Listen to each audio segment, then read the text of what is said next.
Alright, welcome back my channel. I'm going to reset the maintenance lights on 2010 Camry. So it will work for like '07 to 2011 model. So this one, turn it on. You see the maintenance light. It's flashing.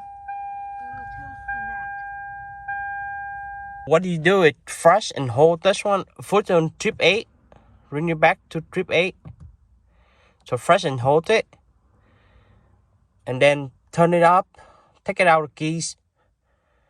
Let me see. Take up the technician. Okay, still continue hold it. Okay, and foot back in. All right, still flashing. You see the flashing. So all right, so go back to 0. So start it. So that's it. The maintenance light is gone now. So if you guys like it, give me thumb up and subscribe below. I am appreciate. Thank you for watching.